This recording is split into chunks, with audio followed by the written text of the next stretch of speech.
اہل بیت اور صحابہ سارے ہم کو جان سے بڑھ کر پیارے، حسن و حسین نبی کے دلارے، حسن و حسین نبی کے دلارے، ہیں یہ سب کے سب ہی افضل۔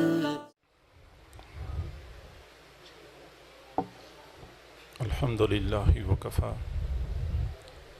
وسلام علی عباده الذین اصطفی، اما بعد فاعوذ باللہ من الشیطان الرجیم، بسم اللہ الرحمن الرحیم۔ انما یرید اللہ لیذہب عنکم الرجس اہل البیت ویطہرکم تطہیرا۔ وقال رسول اللہ صلی اللہ علیہ وسلم فی حق الحسن والحسین، اللہم انی احبہما فاحبہما واحب من احبہما، او کما قال علیہ الصلاۃ والسلام۔ صدق اللہ العظیم وصدق رسولہ النبی الکریم، ونحن علی ذلک لمن الشاہدین والشاکرین، والحمد للہ رب العالمین۔ اللہم صلی علی سیدنا محمد وعلی آل سیدنا محمد وبارک وسلم۔ اللہم صلی علی سیدنا محمد وعلی آل سیدنا محمد وبارک وسلم۔ اللہم صلی علی سیدنا محمد وعلی آل سیدنا محمد وبارک وسلم۔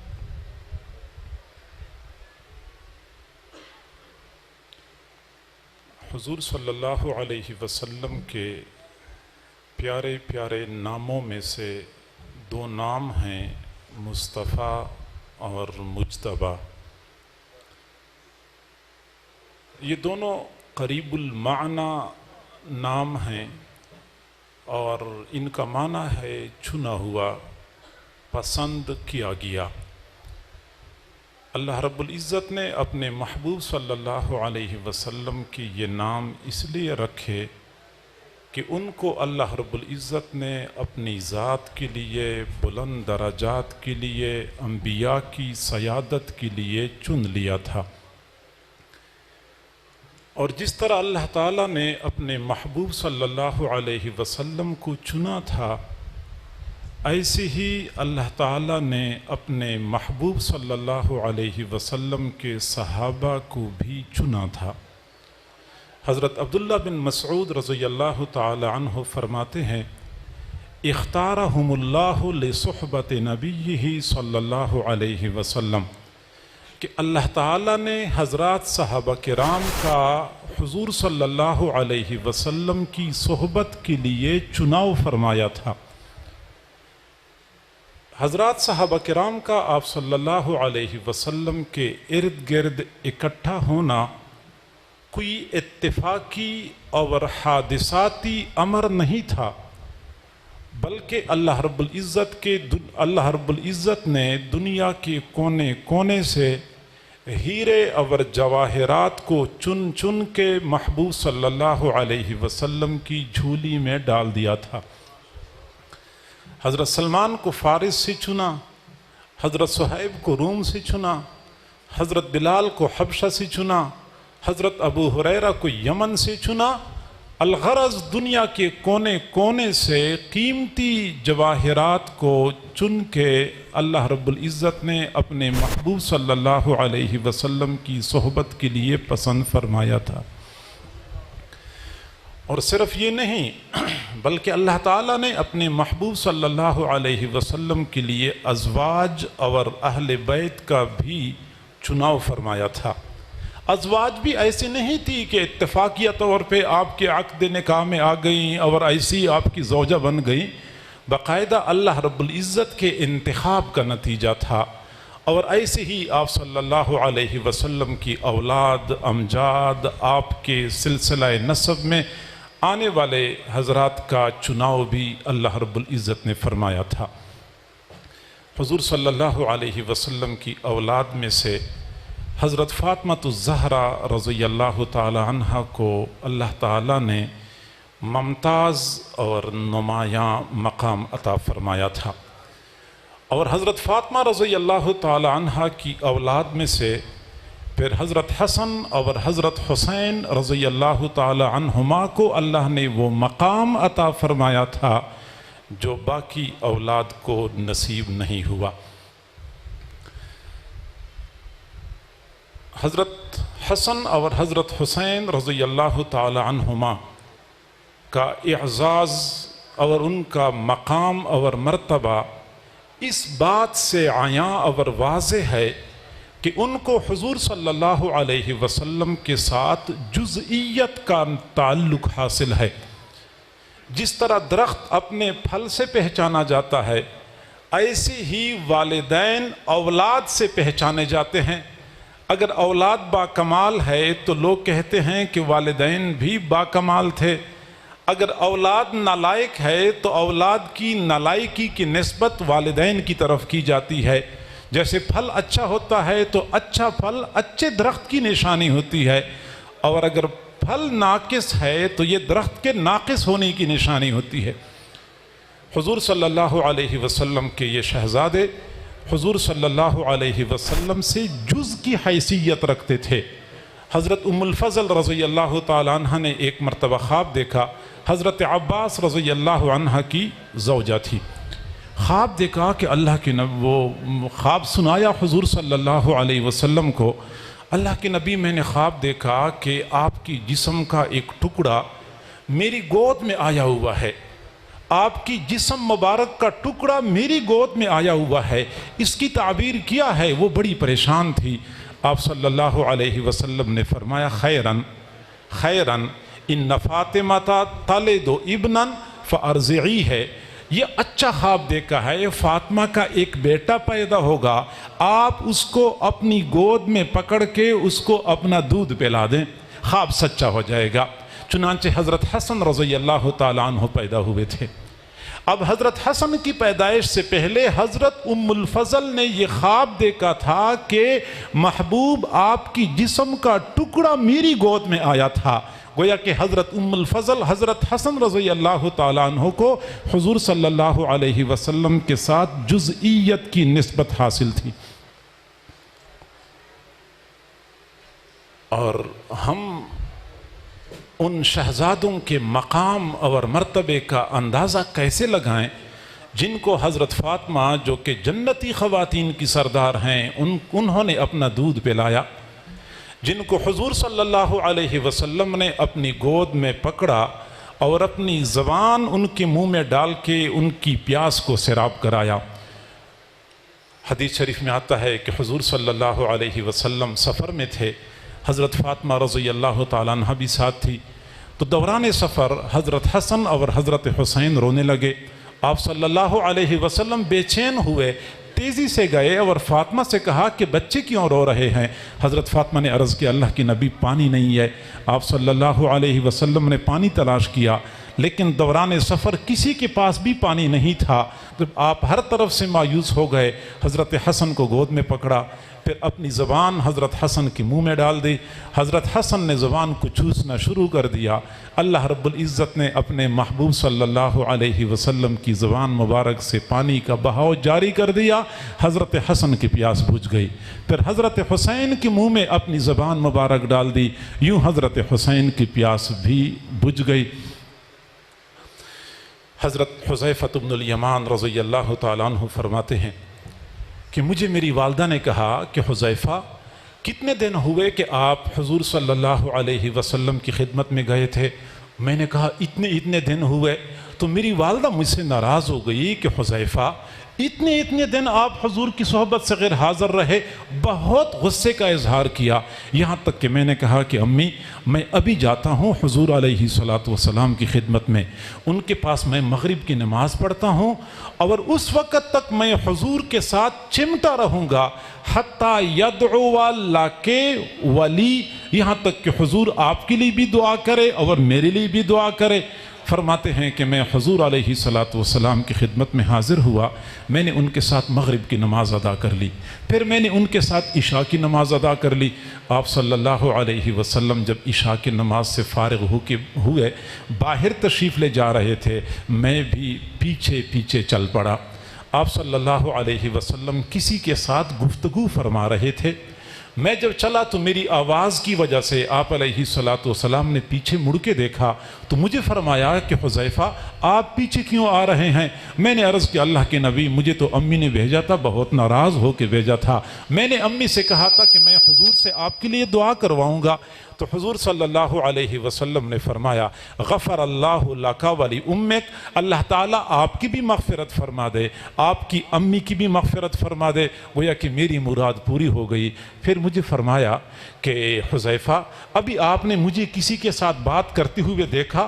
میں نے کہا اللہ کی نبی میں نے آپ کی باتوں کی آواز تو سنی تھی، باقی میں نے کسی کو دیکھا نہیں ہے، صرف آپ کی باتوں کی آواز سنی۔ فرمایا ہاں حذیفہ تھوڑی دیر پہلے میرے پاس ایک فرشتہ آیا تھا، اور یہ وہ فرشتہ تھا جو پہلے کبھی زمین پہ نہیں آیا۔ فرشتے نے مجھے کہا کہ میں نے اپنے رب سے خاص طور پہ اجازت مانگی کہ میں اپنے محبوب صلی اللہ علیہ وسلم کے پاس جاتا ہوں اور میں محبوب کو اس بات کی بشارت دیتا ہوں کہ حضرت حسن اور حضرت حسین جنتی نوجوانوں کے سردار ہوں گے۔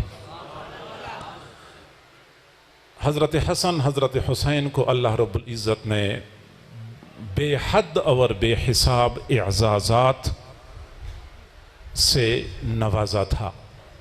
مجھے جو اس نشست میں اپنی گفتگو کا عنوان دیا گیا ہے وہ حضرت حسن رضی اللہ تعالیٰ عنہ کے مناقب اور ان کے مفاخر اور ان کے فضائل اور ان کی تعلیمات۔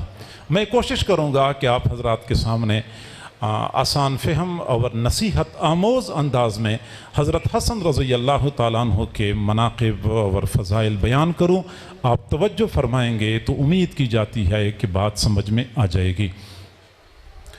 معزز سامعین، حضرت حسن اور حضرت حسین رضی اللہ تعالیٰ عنہما کو دونوں کو اللہ رب العزت نے بلند مقام عطا فرمایا تھا، لیکن اگر ان دونوں کا باہمی موازنہ کیا جائے تو حضرت حسن کا مقام حضرت حسین سے کہیں بڑھ کے ہے۔ عام طور پہ حضرت حسین کے فضائل بہت بیان کیے جاتے ہیں، حضرت حسین کی شان میں منقبت بہت بیان کی جاتی ہے، جبکہ دلائل اور قرائن کی روشنی میں یہ کہا جا سکتا ہے کہ حضرت حسن کا مقام اور مرتبہ بلند تھا۔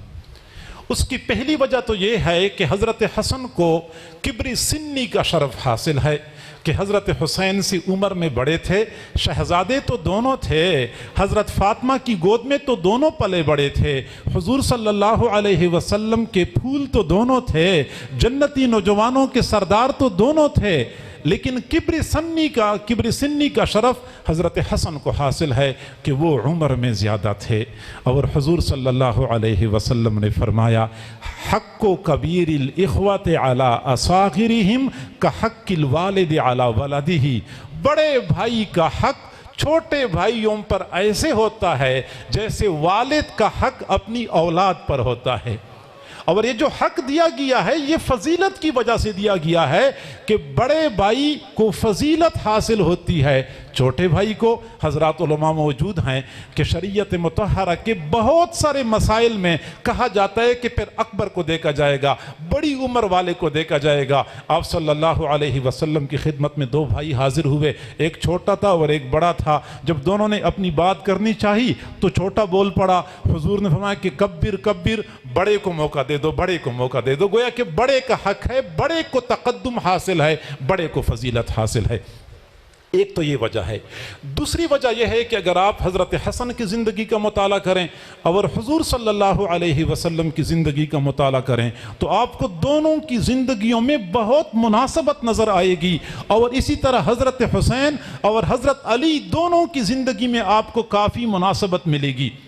حضرت حسن کو زیادہ مناسبت حضور صلی اللہ علیہ وسلم کے ساتھ تھی، اور حضرت حسین کو زیادہ مناسبت حضرت علی رضی اللہ تعالیٰ عنہ کے ساتھ تھی۔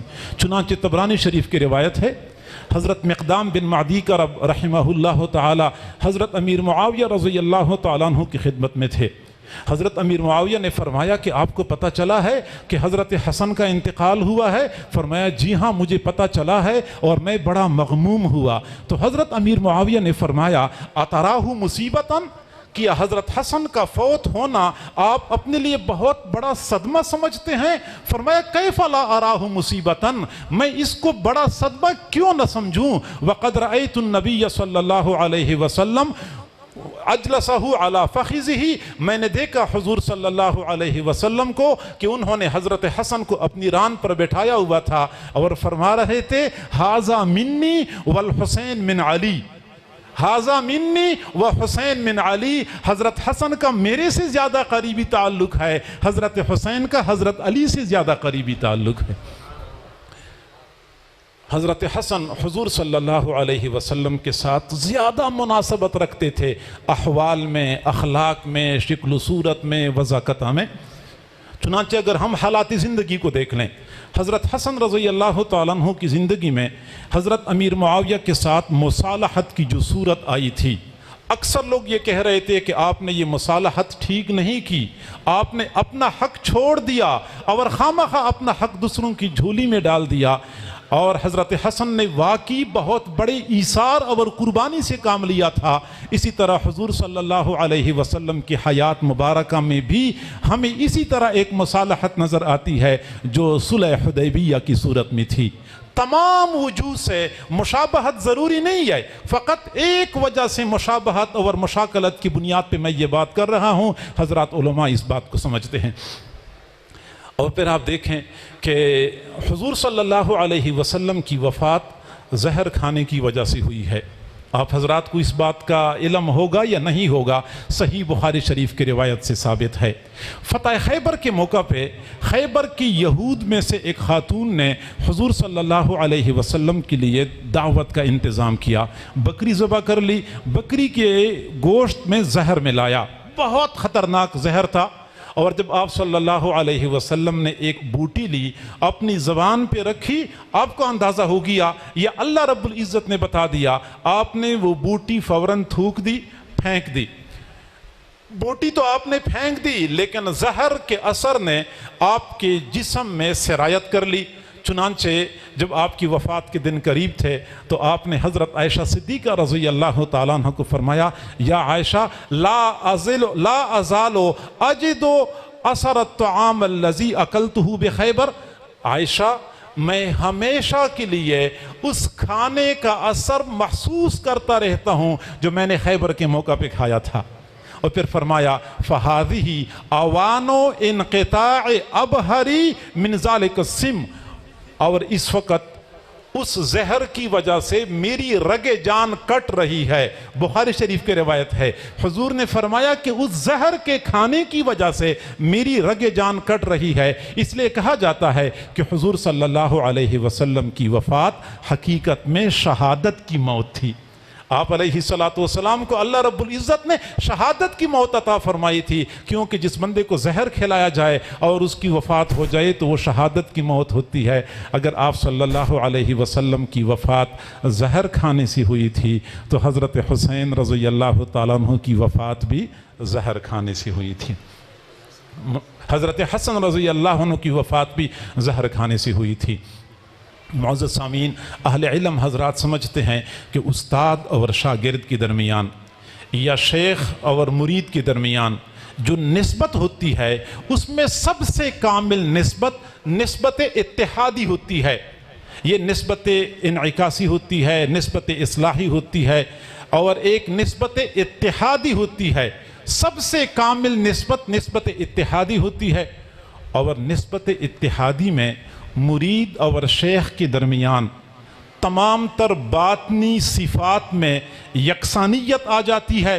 استاد اور شاگرد دونوں باطنی صفات میں یکساں ہو جاتے ہیں، پھر کہا جاتا ہے کہ شاگرد اور استاد کے درمیان نسبت اتحادی ہے، اس مرید اور شیخ کے درمیان نسبت اتحادی ہے۔ اور نسبت اتحادی اس وقت کمال کو پہنچتی ہے جب باطنی کمالات اور صفات کے ساتھ ساتھ ظاہری شکل و صورت بھی مرید کی شیخ کی طرح بن جاتی ہے۔ شاگرد کی اپنی استاد کی طرح بن جاتی ہے ظاہری شکل و صورت. اور ظاہری شکل و صورت میں حضرت حسن رضی اللہ تعالیٰ عنہ کو حضور صلی اللہ علیہ وسلم کے ساتھ جو مناسبت حاصل تھی وہ مناسبت حضرت حسین کو حضور کے ساتھ حاصل نہیں تھی. حضرت فاطمہ رضی اللہ تعالیٰ عنہ کئی مرتبہ اپنے بیٹے حضرت حسن کو اٹھاتی تھی, ایسی اچھالتی تھی جس طرح کے چھوٹے بچے کو اچھالا جاتا ہے, اور فرمایا کرتی تھی بے ابی بے ابی بے ابی, میرا باپ آپ پر قربان, میرا باپ آپ پر قربان, میرا باپ آپ پر قربان. شبیہم بالنبی صلی اللہ علیہ وسلم لیس شبیہم بعلی, میرا بیٹا حضور علیہ السلام کے مشابہ ہے, حضرت علی کے مشابہ نہیں ہے. حضرت عقبۃ بن عامر رضی اللہ تعالیٰ عنہ فرماتے ہیں حضرت ابوبکر صدیق کے خلافت کا زمانہ تھا, حضرت ابوبکر کے ساتھ ہم نے عصر کی نماز پڑھی, ہم باہر آئے, ہم نے دیکھ لیا حضرت حسن رضی اللہ تعالیٰ عنہ بچوں کے ساتھ کھیل رہے تھے. حضرت ابوبکر صدیق ایسے ان پر جھپٹے, پیار محبت میں حضرت حسن کو اٹھایا اور اپنے کندھے پہ سوار کرایا اور ہنس رہے تھے, فرما رہے تھے بے ابی شبیہم بالنبی صلی اللہ علیہ وسلم لا شبیہم بعلی, میرا باپ قربان ہو, حضور صلی اللہ علیہ وسلم کے مشابہ ہیں, حضرت علی کے مشابہ نہیں ہیں. حضرت علی موجود تھے, وعلی یضحک, اور حضرت علی مسکرا رہے تھے. حضرت انس رضی اللہ تعالیٰ عنہ فرماتے ہیں کہ حضور صلی اللہ علیہ وسلم کے ساتھ جسمانی طور پہ مشابہت میں حضرت حسن کو جو کمال حاصل تھا کسی اور صحابی کو وہ کمال وہ مشابہت حاصل نہیں تھی. تو ظاہری شکل و صورت کے اعتبار سے بھی حضرت حسن رضی اللہ تعالیٰ عنہ حضور صلی اللہ علیہ وسلم کے زیادہ مشابہ تھے. یہی وجہ ہے کہ جو حضرات شمائل ترمذی کا مطالعہ کر چکے ہیں پھر دوسری جانب حضرت حسن کی شکل و صورت کے بارے میں احادیث پڑھتے رہتے ہیں تو حیران رہ جاتے ہیں کہ ظاہری اعضاء کی یکسانیت کس قدر زیادہ تھی. چنانچہ حدیث شریف میں آتا ہے حضرت حسن رضی اللہ تعالیٰ عنہ کے بارے میں انہو کان سیدن وسیمن شکیلاً, حضرت حسن سید تھے, خوشنما تھے, خوبصورت تھے, ابیض اللون, مشرب بالحمرہ تھے, سفید رنگ تھا, لیکن بالکل رنگ سفید نہیں تھا بلکہ سفیدی میں سرخی ملی ہوئی تھی. ادعج العینین, آنکھوں کی سیاہی بالکل سیاہ تھی, سفیدی بالکل سفید تھی. سہل الخدین, رخسار مبارک بالکل نرم اور ہموار تھے, نہ باہر کو نکلے ہوئے جو ابرے ہوئے بدنما لگتے ہیں نہ اندر کو دھنسے ہوئے تھے. کث اللحیت, داڑھی مبارک گھنی تھی. عنقہ کأنہ ابریق فضۃ, آپ کی گردن مبارک ایسی پتلی اور تراشیدہ تھی جیسا کہ چاندی کی سوراخی ہوتی ہے, چاندی کی سوراخی کی طرح گردن تھی. اور آگے فرمایا زخم القرادیس, آپ علیہ حضرت حسن رضی اللہ تعالیٰ عنہ کے اعضاء یہ موٹے موٹے, جوڑ جو تھے یہ موٹے موٹے تھے. بعید ما بین المنکبین, کندھوں کے درمیان کا فاصلہ زیادہ تھا. عریض الصدر, سینہ مبارک چوڑا تھا. سواء الصدر والبطن, سینہ اور پیٹ بالکل ہموار تھے, پیٹ نہ باہر کو نکلا ہوا تھا نہ اندر کو دھنسا ہوا تھا. لیس بالطویل ولا بالقصیر, زیادہ لمبا قد بھی نہیں تھا جو بدنما لگے, بالکل چھوٹا قد بھی نہیں تھا, قدر آپ کا قد مائل بدرازی تھا. اب یہ الفاظ جو علماء حضرات ہیں ماشاءاللہ وہ سمجھتے ہیں کہ شمائل ترمذی میں حضور صلی اللہ علیہ وسلم کے بارے میں بالکل اسی طرح کے الفاظ حضرات محدثین نے استعمال کیے ہیں, لہٰذا ظاہری شکل و صورت میں بھی حضرت حسن کو حضور صلی اللہ علیہ وسلم کے ساتھ زیادہ مناسبت حاصل تھی. اور اگلی بات کہ جس طرح حضور صلی اللہ علیہ وسلم کو اللہ رب العزت نے سیادت عطا فرمائی تھی, ایسی ہی حضرت حسن کو بھی اللہ رب العزت نے سیادت عطا فرمائی تھی. چنانچہ آپ علیہ السلام سید الانبیاء تھے, فرمایا کرتے تھے انا سید ولد آدم, میں اولاد آدم کا سید ہوں. سید کہتے ہیں رئیس القوم, قوم کا بڑا, قوم کا سردار. اور دوسری جانب حضور صلی اللہ علیہ وسلم نے حضرت حسن کے بارے میں فرمایا ابنی ھذا سید, میرا یہ بیٹا سید ہے. اب توجہ کریں, بات سمجھ میں آ جائے گی کہ آپ صلی اللہ علیہ وسلم نے مقید سیادت مختلف صحابہ کے بارے میں بشارت دی ہے۔ مقید سیادت کیا معنی کہ حضرت ابو بکر صدیق اور حضرت عمر کے بارے میں فرمایا سیدہ کہول اہل الجنہ، جنت میں جو پختہ عمر کے لوگ ہوں گے ان کے سردار حضرت ابو بکر صدیق اور حضرت عمر ہوں گے۔ اب یہ سیادت ان کو ملی ہے، لیکن یہ محدود سیادت ہے، صرف خاص لوگوں کی سیادت۔ حضرت حمزہ کو سید الشہداء کو فرمایا ہے، گویا کہ ان کو بھی سیادت حاصل ہے لیکن ایک خاص طبقے کی سیادت۔ اور حضرت حسن حضرت حسین کے بارے میں فرمایا سیدہ شباب اہل الجنہ، جنت کے نوجوانوں کے سردار ہیں، یہ بھی محدود سیادت ہے، ایک خاص طبقے کی سیادت ہے۔ حضرت فاطمہ کے بارے میں فرمایا جنتی خواتین کی سردار ہے، سیدات نساء اہل الجنہ، وہ بھی ایک خاص طبقے کی سیادت ہے۔ جو مطلق سیادت ہے، کلی سیادت ہے، وہ صرف حضرت حسن کے بارے میں فرمایا ابنی ھذا سید، میرا یہ بیٹا سید ہے۔ سیادت مطلقہ میرے بیٹے کو حاصل ہے، اور یہی وجہ ہے کہ جب آپ صلی اللہ علیہ وسلم کی وفات کا وقت تھا، حضرت فاطمہ رضی اللہ تعالی عنہ حضور صلی اللہ علیہ وسلم کی خدمت میں حاضر ہو گئیں، اپنے دونوں بیٹوں کو ساتھ لیا ہوا تھا، عرض کیا کہ اللہ کے نبی یہ میرے دو بیٹے ہیں، یہ آپ کی بھی دو بیٹے ہیں، یہ میرے دو بیٹے ہیں، یہ آپ کی بھی دو بیٹے ہیں، فَوَرِّثْهُمَا شَيْئًا، میرے بیٹوں کے لیے میراث میں سے کچھ متعین کر لے، میرے بیٹوں کے لیے میراث کچھ متعین کر لے۔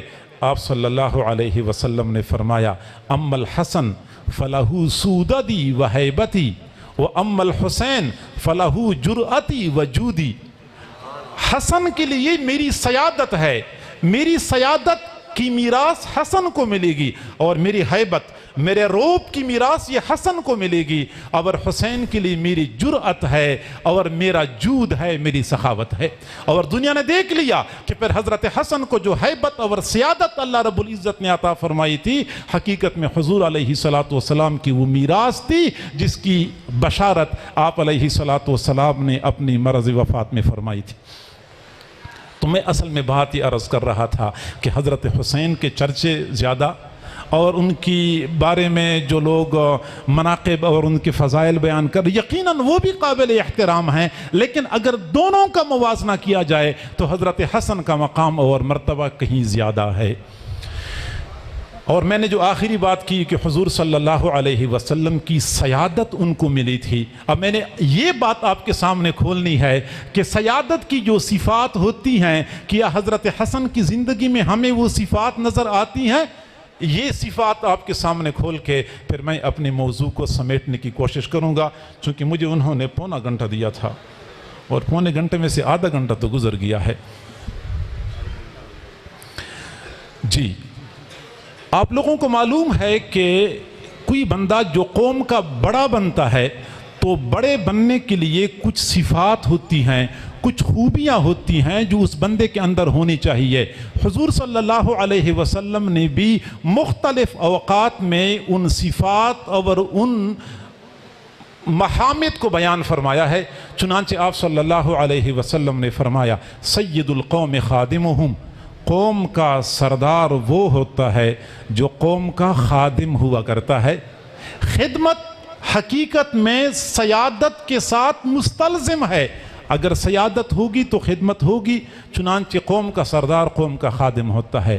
اگر ہم حضرت حسن کی زندگی کا مطالعہ کریں، اس سے پہلے ہم حضور صلی اللہ علیہ وسلم کی زندگی کا مطالعہ کریں کہ کیسے مخلوق خدا کی خدمت میں پیش ہوا کرتے تھے، حضرت حسن کس طرح مخلوق خدا کی خدمت میں پیش ہوا کرتے تھے۔ سیر اعلام النبلاء میں علامہ ذہبی رحمۃ اللہ علیہ فرماتے ہیں حضرت حسن رضی اللہ تعالیٰ عنہ بیت اللہ کا طواف کر رہے تھے۔ طواف کے دوران ایک بندہ آیا اور کہنے لگا کہ میرا ایک ضروری کام ہے، آپ نے میرے ساتھ جانا ہے، اگر آپ میرے ساتھ چلے گئے تو میرا کام ہو جائے گا۔ حضرت حسن رضی اللہ تعالیٰ عنہ نے طواف درمیان میں چھوڑ کے چلے گئے اور اس بندے کے ساتھ گئے، وہاں کام کیا اور پھر واپس آ گئے۔ کسی نے کہا کہ آپ نے عجیب کام کر لیا، آپ نے طواف درمیان میں چھوڑا اور لوگوں کے کام کے لیے چلے گئے۔ تو حضرت حسن رضی اللہ تعالیٰ عنہ نے فرمایا کہ جی ہاں، میں نے حضور صلی اللہ علیہ وسلم سے سنا کہ جو بندہ کسی مسلمان کی حاجت کے لیے چلتا ہے، اور وہ کام ہو جائے تو اس بندے کو ایک حج اور ایک عمرے کا ثواب عطا کر دیا جاتا ہے، اور اگر کام نہ ہو جائے، یہ چلا گیا، ایک عمرے کا ثواب پھر بھی اس کو عطا کر دیا جاتا ہے۔ اس لیے میں نے طواف چھوڑ دیا، میں نے کہا حج اور عمرہ دونوں کا ثواب کما لوں۔ اعتکاف کی حالت میں تھے، رمضان المبارک کا مہینہ تھا، ایک آدمی کو کوئی کام تھا، حضرت حسین رضی اللہ تعالیٰ عنہ کے پاس گئے، ان سے کہا کہ میرا یہ کام ہے، آپ میرے ساتھ جائیں، میرا کام ہو جائے گا۔ انہوں نے فرمایا کہ میری مجبوری ہے، میں اعتکاف کی حالت میں ہوں، میں آپ کے ساتھ نہیں جا سکتا۔ پھر وہ بندہ چلا گیا حضرت حسن کے پاس، حضرت حسن سے اپنے پریشانی کا اظہار کر دیا۔ حضرت حسن رضی اللہ تعالیٰ عنہ فوراً ان کے ساتھ چل پڑے اور ان کا کام کر لیا۔ پھر کسی نے کہا کہ آپ نے اعتکاف توڑ دیا، تو حضرت نے فرمایا لَقَضَاءُ حَاجَةِ أَخٍ أَحَبُّ إِلَيَّ مِنْ اعتکاف شہر، ایک مسلمان بھائی کی حاجت کو پورا کرنا مجھے پورا مہینہ کے اعتکاف سے زیادہ پسندیدہ ہے۔ تو سید القوم خادمہم، ابن عساکر کی تاریخ میں لکھا ہوا ہے کہ جب حضرت حسن رضی اللہ عنہ کا انتقال ہوا تو کسی نے دیکھا ان کی کمر پہ موٹے موٹے نشانات تھے، تو پوچھنے والے نے پوچھا کہ یہ نشانات کس کے ہیں؟ پشت کے اوپر بڑے نشانات ہیں۔ لوگوں نے تحقیق و تفتیش شروع کر دی تو کسی خاص خادم نے کہا کہ اصل بات یہ تھی کہ حضرت حسن کی زندگی کا معمول تھا، جب رات چھا جاتی تھی لوگوں کی آوازیں ختم ہو جاتی تھیں، دنیا میٹھی نیند کے مزے لے رہی ہوتی تھی، حضرت حسن رضی اللہ تعالیٰ عنہ اپنی پشت کے اوپر آٹے یا اناج کی بوری رکھتے تھے اور جاتے تھے فقراء اور مساکین کے دروازے کھٹکھٹا کے ان کے گھروں میں غلہ پہنچایا کرتے تھے۔ اس وجہ سے ان کی پشت کے اوپر اتنے موٹے موٹے نشانات بن چکے ہیں۔ سیادت کے لیے لازم ہے مخلوق خدا کی خدمت۔ دوسری چیز، سیادت کے لیے لازم ہے سخاوت۔ حضرت حسن رضی اللہ تعالیٰ عنہ سخاوت میں بے مثل اور بے مثال تھے۔ چنانچہ سیر اعلام النبلاء میں علامہ ذہبی رحمۃ اللہ علیہ فرماتے ہیں کہ ایک مرتبہ وہ مسجد میں تھے، قریب ایک نوجوان تھا، وہ دعا مانگ رہا تھا اور وہ کہہ رہا تھا یا اللہ اسألک 10,000 درہم، اللہ میں آپ سے 10,000 درہم مانگتا ہوں، اللہ میں آپ سے 10,000 درہم مانگتا ہوں۔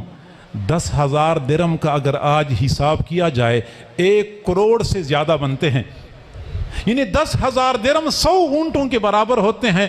اب 100 اونٹ، ایک اونٹ اگر 1 لاکھ کا ہے تو 1 کروڑ بن جائیں گے، اگر اونٹ 2 لاکھ کا ہے تو 2 کروڑ بن جائیں گے، اتنی مالیت وہ مانگ رہا تھا۔ حضرت حسن رضی اللہ تعالیٰ عنہ اپنے گھر تشریف لائے تو اپنے گھر سے وہ 10,000 درہم اٹھا لیے اور اس بندے کو پہنچا دیے کہ یہ لے لیں، یعنی ایک لمحے میں 100 اونٹوں کے برابر کی مالیت ان کو حوالے کر دی۔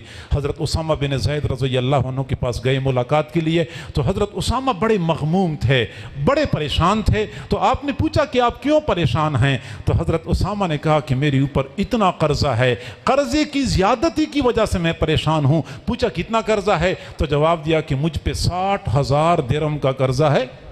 60,000 درہم یعنی 600 اونٹوں کے برابر کا قرضہ ہے۔ فرمایا کوئی مشکل نہیں ہے۔ چنانچہ حضرت حسن رضی اللہ تعالیٰ عنہ نے لمحہ بھر میں حضرت اسامہ بن زید کا 600 اونٹوں کے برابر کا قرضہ ادا کر لیا۔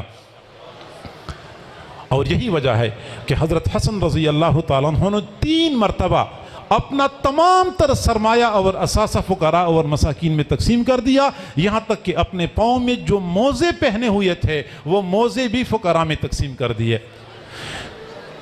تو حضرت حسن رضی اللہ تعالیٰ عنہ کے اندر سیادت کے جو کمالات تھے، ایک یہ کہ خدمت خلق کا جذبہ، دوسرا یہ کہ ان کے اندر سخاوت تھی، اور تیسرا یہ کہ ان کے اندر تواضع اور عاجزی تھی۔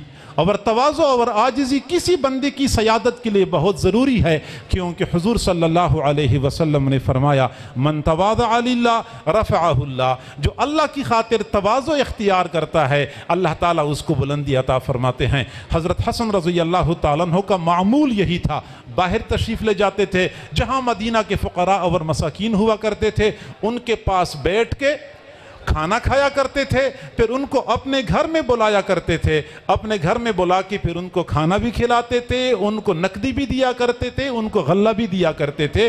فقراء اور مساکین کے پاس بیٹھنا، ان کے ساتھ نشست و برخاست کرنا، یہ ان کا معمول ہوا کرتا تھا۔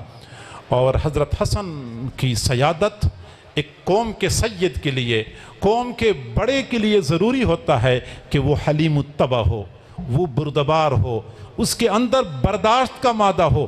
آج کل لوگ یہ سمجھتے ہیں کہ شاید جو بندہ جلدی بھڑک اٹھے، جلدی غصے سے بے قابو ہو جائے، شاید وہ بڑا بندہ ہوتا ہے۔ حالانکہ حقیقت یہ ہے کہ بڑا وہ ہوتا ہے جس کا کھلا سینہ ہوتا ہے، جس کے اندر برداشت کا مادہ ہوتا ہے، جو وسعت ظرفی کا حامل ہوا کرتا ہے۔ چنانچہ حضرت حسن رضی اللہ تعالیٰ عنہ کو اس حوالے سے اللہ تعالیٰ نے بہت نوازا تھا۔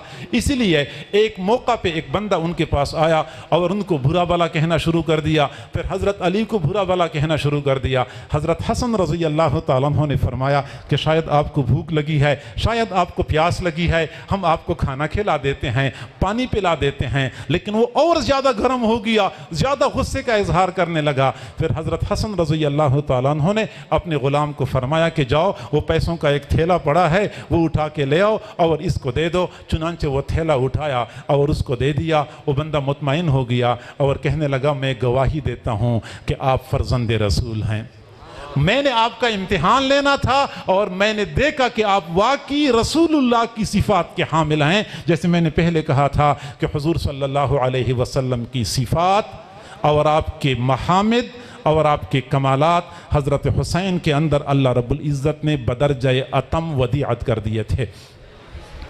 تواضع اور انکساری ان میں بھری ہوئی تھی، اور حضرت حسن رضی اللہ تعالیٰ عنہ کی سیادت کا جو بہت بڑا مظاہرہ ہوا تھا، جیسا کہ حضور نے پہلے فرمایا تھا کہ ابنی ھذا سید، میرا یہ بیٹا سید ہے اور سید کی خوبیوں سے مالا مال ہے۔ انہوں نے جو بڑا مظاہرہ کیا تھا وہ حضرت امیر معاویہ رضی اللہ تعالیٰ عنہ کے ساتھ مصالحت کی صورت میں کیا تھا، اور یقیناً یہ ان کی وسعت ظرفی، بلند حوصلے کی دلیل ہے کہ انہوں نے کیسے اپنے نفس کو مارا، اپنے ساتھی جو بہت زیادہ جذبات میں تھی ان کو ٹھنڈا کر دیا، اور خلافت حضرت امیر معاویہ رضی اللہ عنہ کے حوالے کر دی۔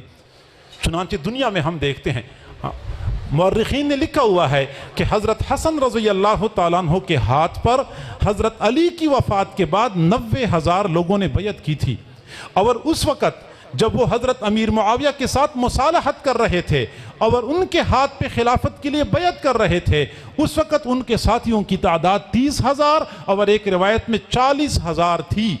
اور حضرت عمرو بن العاص رضی اللہ تعالیٰ عنہ فرماتے ہیں کہ میں نے جب ان لوگوں کو دیکھا کہ حضرت حسن قد جاء الحسن بالکتائب امثال الجبال، حسن تو پہاڑوں کی طرح بڑے بڑے لشکر لے کے آیا ہے، اور حضرت امیر معاویہ کو بتایا کہ حسن ایسے لشکر لے کے آیا ہے کہ میں نہیں سمجھتا کہ یہ لشکر دوسروں کو قتل کیے بغیر واپس لوٹ جائے۔ اتنے وہ لوگ جذبات میں ہیں اور اتنے بھڑکے ہوئے ہیں۔ حضرت امیر معاویہ نے فوراً حضرت عمرو بن العاص سے پوچھا کہ اگر یہ مسئلہ پیش آیا اور اتنا قتل عام ہو گیا، میں کیا کروں گا لوگوں کی بیویوں کو، میں کیا کروں گا لوگوں کی اولادوں کو؟ گویا کہ بیویاں جب بیوہ ہو جائیں گی، اولادیں جب یتیم ہو جائیں گی، ہم ان کو کیا جواب دیں گے؟ لہٰذا حضرت حسن کے ساتھ کوئی مصالحت کی صورت بنانی چاہیے۔ پھر دنیا نے دیکھا کہ حضرت حسن رضی اللہ تعالیٰ عنہ نے اپنے تمام تر جاہ و جلال کی باوجود، اپنی تمام تر شان و شوکت کی باوجود خلافت حضرت امیر معاویہ کو حوالے کر دی اور خود ان کے ہاتھ پہ بیعت کر لی۔ آج حالت یہ ہے کہ کئی مرتبہ قائد کوئی فیصلہ کرنا چاہتا ہے لیکن اپنے کارکنان کی جذباتی پن کی وجہ سے وہ فیصلہ نہیں کر پاتا۔ قائد تو آج کل بھی ہیں، تحریکیں تو آج کل بھی چلتی ہیں، لیکن کئی مرتبہ حالت ایسی ہو جاتی ہے کہ جب کارکنان ایک مرتبہ جذبات میں آ جاتے ہیں تو قائد کے لیے اپنے کارکنان کو ٹھنڈا کرنا مشکل ہو جاتا ہے۔ لیکن حضرت حسن کو اللہ رب العزت نے یہ کمال عطا فرمایا تھا کہ اتنے جذبات کے باوجود اپنا فیصلہ کر کے دکھایا، سنا دیا اور اپنے تمام تر کارکنان کو مطمئن کر دیا۔ یہ ان کی سیادت کا اعلیٰ مظاہرہ تھا۔ معزز سامعین، جہاں حضرت حسن رضی اللہ تعالیٰ عنہ نے دانشمندی اور دانائی کا مظاہرہ کیا اور اس میں ان کا تدبر جھلکتا ہوا نظر آتا ہے، وہاں پہ ہمیں یہ بھی نظر آتا ہے کہ حضرت حسن رضی اللہ تعالیٰ عنہ نے اس موقع پہ اپنی نفسانی خواہشات کو دبانے کا ایک اعلیٰ درجے کا مظاہرہ کیا۔ چنانچہ ہم یہ کہتے ہیں کہ اگر حضرت حسین نے جان کی قربانی دی تھی تو حضرت حسن نے جاہ کی قربانی دی تھی، اور کئی مرتبہ جاہ کی قربانی دینا جان کی قربانی دینے سے زیادہ مشکل ہوتا ہے۔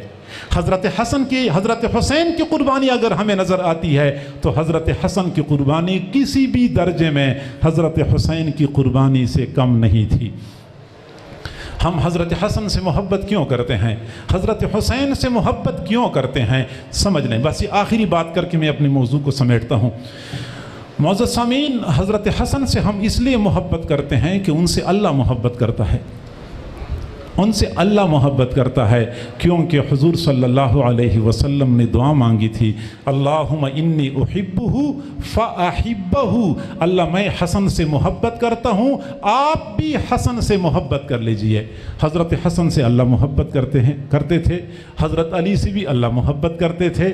چنانچہ غزوہ خیبر کے موقع پہ جب حضور صلی اللہ علیہ وسلم نے حضرت علی کو جھنڈا دینا تھا، فتح خیبر کا جھنڈا دینا تھا، تو یہ فرمایا تھا کہ میں کل جھنڈا اس بندے کو پکڑاؤں گا یحبہ اللہ ورسولہ، جس سے اللہ اور رسول محبت کرتے ہیں۔ حضرت علی کے بارے میں فرمایا تھا کہ اللہ اور رسول محبت کرتے ہیں، حضرت حسن سے بھی اللہ محبت کرتے ہیں، اور حضرت حسن سے ہم اس لیے محبت کرتے ہیں کہ ان سے رسول اللہ صلی اللہ علیہ وسلم محبت کرتے ہیں۔ حضور نے فرمایا تھا اللہم انی احبہ، اور ہم حضرت حسن سے اس لیے محبت کرتے ہیں کہ حضور صلی اللہ علیہ وسلم نے ہمیں حکم دیا تھا کہ تم حضرت حسن سے محبت کیا کرو۔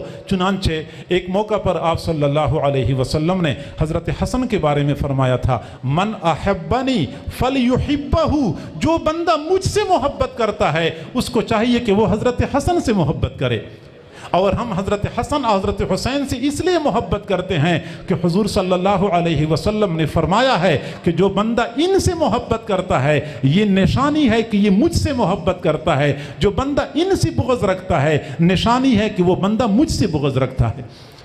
تو حضور صلی اللہ علیہ وسلم کے ساتھ محبت کی نشانی یہ ہے کہ بندہ حضرات حسنین کریمین سے محبت کرے۔ من احبہما فقد احبانی ومن ابغضہما فقد ابغضنی۔ ان تمام تر وجوہ کی بنیاد پہ ہم مجبور ہیں کہ ہم حضرات حسنین کریمین بلکہ جملہ اہل بیت سے محبت کریں۔ اور صرف ہم محبت نہیں کرتے بلکہ اسلام کی 14 صدیوں کی تاریخ اس بات پہ گواہ ہے کہ یہ حضرات لوگوں کی محبت کا مرکز اور محور رہے ہیں۔ دور صدیقی میں بے شمار ایسے واقعات ہیں، حضرت سیدنا صدیق اکبر رضی اللہ عنہ ان شہزادوں کے ساتھ کس قدر محبت، عقیدت اور احترام کا معاملہ کیا کرتے تھے۔ حضرت عمر رضی اللہ تعالیٰ عنہ کیسے اعلیٰ درجے کی محبت کیا کرتے تھے۔ یمن سے ایک مرتبہ کچھ کپڑے آئے، کچھ چادریں آئیں، حضرت عمر رضی اللہ تعالیٰ عنہ نے صحابہ کرام کے بیٹوں میں وہ ساری چادریں، سارے کپڑے تقسیم کر لیے۔ راوی کہتا ہے ان میں سے کوئی ایسا کپڑا نہیں تھا ان یصلح لشانہما جو حضرت حسن حضرت حسین کی شان کے موافق ہو، گویا کہ ان کی بلند شان کے موافق کوئی کپڑا نہیں تھا۔ حضرت عمر نے واپس پیغام بھیجا یمن کے والی کو کہ سب کو کپڑے مل گئے، صرف 2 شہزادے رہتے ہیں، 2 شہزادوں کے لیے اسپیشل کپڑوں کا انتظام کر کے بھیج دینا۔ کچھ عرصے کے بعد جب یمن کے والی نے اعلیٰ قیمتی پوشاک بھیج دی، حضرت عمر رضی اللہ تعالیٰ عنہ نے حضرات حسنین کریمین کو وہ کپڑے دے دیے، انہوں نے پہن لیے۔ تب حضرت عمر نے فرمایا الآن طابت نفسی، اب میرا دل خوش ہو گیا، اب میرا دل خوش ہو گیا۔ حضرات حسنین کریمین کے ساتھ دور صدیقی میں محبت کا معاملہ کیا جاتا تھا، دور عثمانی میں، دور فاروقی میں، ہر زمانے میں یہ حضرات لوگوں کی عقیدت اور محبت کا مرجع رہے ہیں۔ اور ہماری قریب کے زمانے میں بھی ہم اپنے اکابر کو دیکھتے رہے ہیں کہ وہ حضرات حسنین کریمین اور جملہ اہل بیت کے ساتھ غایت درجے کی محبت، تعظیم اور احترام کا معاملہ کیا کرتے تھے۔ میں آخری بات عرض کر کے اپنے موضوع کو سمیٹتا ہوں۔ حضرت مولانا عطا اللہ شاہ بخاری رحمۃ اللہ علیہ حضرت تھانوی رحمۃ اللہ علیہ کی خدمت میں حاضر ہوئے۔ حضرت تھانوی رحمۃ اللہ علیہ نے پہچانا نہیں، لیکن حضرت عطاءاللہ شاہ بخاری رحمۃ اللہ علیہ بڑے وجیح تھے، بندہ دیکھتا تھا تو متاثر ہو جاتا تھا۔ حضرت تھانوی نے جو ہی دیکھا متاثر ہو گئے کہ یہ بندہ کون آیا، تو پوچھا کہ آپ کون ہیں، آپ کون ہیں؟ انہوں نے جواب دیا کہ میں عطاءاللہ شاہ ہوں، میں عطاءاللہ ہوں، میں عطاءاللہ ہوں۔ حضرت تھانوی نے جب غور کیا کہ اچھا عطاءاللہ شاہ، کہنے لگے ہاں میں عطاءاللہ شاہ ہوں۔ فرمایا اچھا آپ یہ کہیں کہ میں سید عطاءاللہ شاہ ہوں، میں سید عطاءاللہ شاہ ہوں؟ نہیں حضرت یہ الفاظ مجھ سے نہ کہلوائیں، یہ سید تو ایک بڑا درجہ ہے، ایک بڑا مرتبہ ہے، تو یہ الفاظ مجھ سے نہ کہلوائیں۔ فرمایا آپ تعریفاً نہ کہیں، تعارفاً کہیں، تعریفاً نہ کہیں، تعارفاً کہیں۔ چنانچہ حضرت مولانا عطاءاللہ شاہ بخاری رحمۃ اللہ علیہ نے اپنی زبان سے کہا کہ میں سید عطاءاللہ شاہ ہوں۔ تھوڑی دیر بعد حضرت مولانا عطاءاللہ شاہ بخاری رحمۃ اللہ علیہ نے حضرت تھانوی کو ہدیہ پیش کر لیا، حضرت آپ کے لیے ہدیہ لے کے آیا ہوں۔ حضرت تھانوی رحمۃ اللہ علیہ کا یہ معمول تھا کہ پہلی ملاقات میں کسی سے ہدیہ قبول نہیں کرتے تھے، پہلی ملاقات میں کسی سے، ویسے بھی وہ ہدیہ کم قبول کیا کرتے تھے، وہ آج کل کے پیروں کی طرح نہیں تھے کہ ہدایہ کے انتظار میں ہوتے ہیں اور ہر مرید کو ہدیے کے حساب سے تولتے ہیں، جو زیادہ ہدیہ دے تو وہ زیادہ قریبی ہوتا ہے، جو ہدیہ نہ دے سکے وہ قرب حاصل نہیں، ایسا سلسلہ نہیں تھا۔ انڈیا کے ایک نواب نے ایک مرتبہ حضرت تھانوی رحمۃ اللہ علیہ کو 1,00,000 روپے کا ہدیہ بھیجا۔ 1,00,000 روپے آج کل تو کروڑ کے برابر تو ہوں گے، شاید اس سے بھی زیادہ ہوں، تو ہدیہ بھیجا۔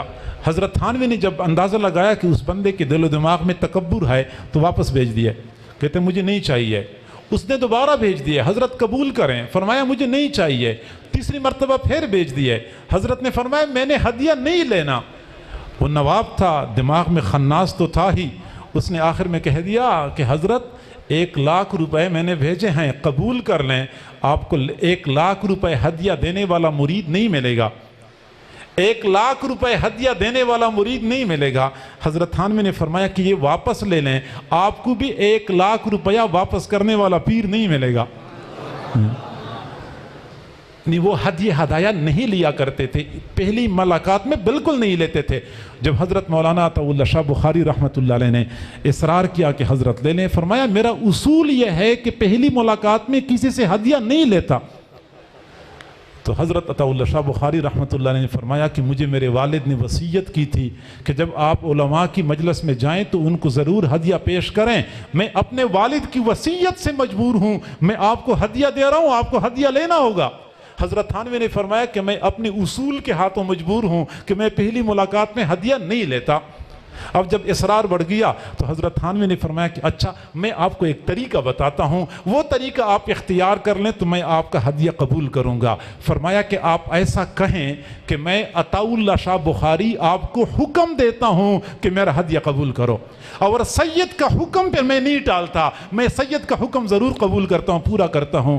حضرت عطاءاللہ شاہ بخاری رحمۃ اللہ علیہ نے فرمایا کہ حضرت سید کا حکم مانتے ہیں، سید کی درخواست قبول نہیں کرتے، سید کا حکم تو مانتے ہیں، سید کی درخواست قبول نہیں کرتے۔ حضرت تھانوی نے ہاتھ آگے بڑھا لیے، ہدیہ لے لیا، اپنی آنکھوں سے لگایا اور چھوما۔ سید کا اکرام، سید کی تعظیم، سید کا احترام، یہ ہمارے اکابر کا طریقہ رہا ہے۔ چنانچہ پرانے زمانے میں ایک پہلوان تھا جو بڑا نامی گرامی تھا، بلکہ میں یہ کہوں کہ پوری ملک کا چیمپئن تھا، اور کوئی پہلوان اس کے ساتھ مقابلہ نہیں کر سکتا تھا، حتیٰ کہ بادشاہی وقت نے اپنے دربار میں اس کو خاص مقام دیا ہوا تھا، گویا کہ بادشاہ کے دربار کا پہلوان اور شاہی پہلوان سمجھا جاتا تھا، اور بادشاہ نے پورے ملک میں اعلان کروایا ہوا تھا کہ جو بندہ اس پہلوان کو شکست دے دے اس کو میں اتنا انعام دوں گا۔ بہت سارے پہلوانوں نے آزمائی کر لی، لیکن کوئی بھی پہلوان انعام نہ جیت سکا، ہر پہلوان ہار جاتا تھا۔ ایک مرتبہ ایک نوجوان آیا، نحیف، لاغر، کمزور، بادشاہ کے دربار میں پہنچا اور بادشاہ سے کہا کہ بادشاہ سلامت، میں نے آپ کے پہلوان کے ساتھ کشتی لڑنی ہے، میں نے آپ کے پہلوان کے ساتھ کشتی لڑنی ہے۔ بادشاہ نے کہا کہ اپنی جسامت دیکھو، اپنی جوانی دیکھو، اپنی اوپر ترس کھا لو، وہ تو تیری پسلیاں توڑ دے گا، لیکن اس نوجوان کا اصرار تھا کہ نہیں، میں نے اس سے کشتی لڑنی ہے، میں نے مقابلہ کرنا ہے، میں جیت جاؤں گا۔ جب بادشاہ نے دیکھا کہ نوجوان بہت اصرار کر رہا ہے، تب بادشاہ نے پہلوان کو بلایا، پہلوان سے کہا کہ اس کے ساتھ کشتی لڑو. جب پہلوان بالکل قریب گیا، اب لوگ تو دور دور بیٹھے ہوئے تھے، پہلوان قریب گیا تو نوجوان نے اس سے کہا کہ پہلوان تیرا تو بڑا نام ہے، بڑی شہرت ہے، بہت سارے پہلوانوں سے تو نے کشتی جیتی ہے، لیکن آج میں ایک درخواست لے کے آیا ہوں، وہ یہ کہ میں اولاد رسول میں سے ہوں، اولاد رسول میں سے ہوں. میرے گھر میں کئی دنوں سے فاقہ ہے، گھر میں ہمشیرگان ہیں، والدہ ہیں، کھانے کے لیے کچھ نہیں ہے، میرے سامنے کوئی اور راستہ نہیں تھا. ہاتھ پھیلانا میں اپنی شان کے خلاف سمجھتا ہوں، کوئی راستہ میرے سامنے نہیں ہے. میں نے سوچا کہ یہ حیلہ اختیار کرتا ہوں. آج اگر آپ میرے سامنے قصداً گر جائیں اور اپنی شکست کی صورت بنا دیں، مجھے بادشاہ سے انعام مل جائے گا، میرے گھر والوں کا فاقہ دور ہو جائے گا، میرے حالات اچھے ہو جائیں گے.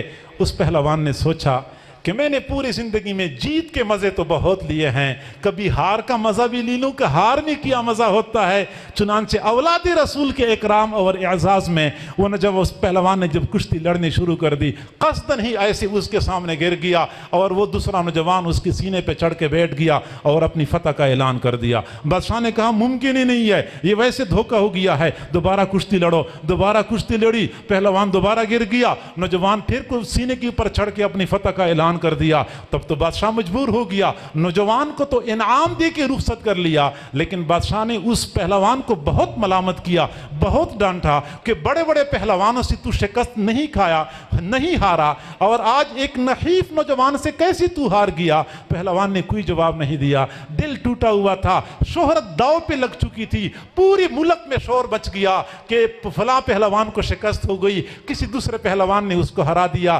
چنانچہ عزت داؤ پہ لگی، شہرت ختم ہو گئی. وہ دل شکستہ حالت میں ٹوٹے دل کے ساتھ جب گھر آیا، رات کو بستر پہ سو گیا، رو رہا تھا، آنکھوں سے آنسو جاری تھے. خواب میں حضور صلی اللہ علیہ وسلم کی ملاقات ہوئی. ان کا نام لے کے کہا کہ آج آپ نے میری اولاد میں سے ایک نوجوان کا اعزاز و اکرام کر دیا، اللہ تعالیٰ تیری شہرت کا ڈنکا پوری دنیا میں بجا دے گا. چنانچہ وہ مادی دنیا کا پہلوان بعد میں روحانی دنیا کا پہلوان بن گیا. آج کی دنیا اس پہلوان کو جنید بغدادی کے نام سے جانتی ہے. اہل بیت اور سادات کے ساتھ اکرام اور تعظیم کا معاملہ کرنا یہ ہمارے ایمان کا حصہ بھی ہے، ہماری نبی کی تعلیمات بھی ہیں، ہمارے اکابر کا طریقہ بھی ہے. بہرحال میرا موضوع تو اصل میں یہی تھا کہ حضرت حسن رضی اللہ تعالیٰ عنہ کے فضائل، ان کے کمالات اور ان کے محامد بیان کرنے تھے. اللہ تعالیٰ ہمیں انہی اکابر کے نقش قدم پہ چلنے کی توفیق عطا فرمائے. وآخر دعوانا ان الحمد للہ رب العالمین.